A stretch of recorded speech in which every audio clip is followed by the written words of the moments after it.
ભારતીય સેના દ્વારા પાકિસ્તાન પ્રેરિત આતંકવાદ સામે ચાલી રહેલા ઓપરેશન સિંદૂરના અનુસંધાને ભવિષ્યમાં લોહીની તાત્કાલિક જરૂરિયાતના સંજોગોને ધ્યાનમાં રાખીને એક રાષ્ટ્ર એક લાગણી એક જવાબદારી રક્તદાન સૂત્ર સાથે પાટનગરના વિવિધ સામાજિક અને ધાર્મિક સંગઠનો, સેવાભાવી યુવાનો તેમજ તબીબી સંસ્થાના સહકાર અને સંયુક્ત પ્રયાસથી રવિવારના રોજ રક્તદાન શિબિરનું આયોજન કરવામાં આવ્યું। રવિવારે સવારે 8 થી બપોરે 12 વાગ્યા સુધી શ્રી સ્વામિનારાયણ મંદિર સેક્ટર 2 ખાતે રક્ત સંજીવની યજ્ઞ મેગા બ્લડ ડોનેશન શિબિરનું આયોજન કરવામાં આવ્યું છે। ભારતનું શસ્ત્ર દળ દેશની સુરક્ષા માટે સજ્જ છે।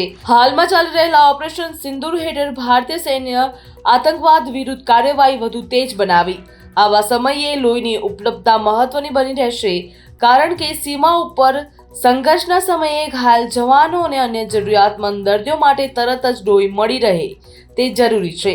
તેથી શહેરની સ્વૈચ્છિક સેવાભાવી સંસ્થાઓ, રાષ્ટ્રહિત સાથે સંકળાયેલા સંગઠનો આ માટે આગળ આવ્યા। શહેરના નાગરિકોને આ શિબિરનું સ્વયંભૂ જોડાવા પણ જણાવ્યું હતું।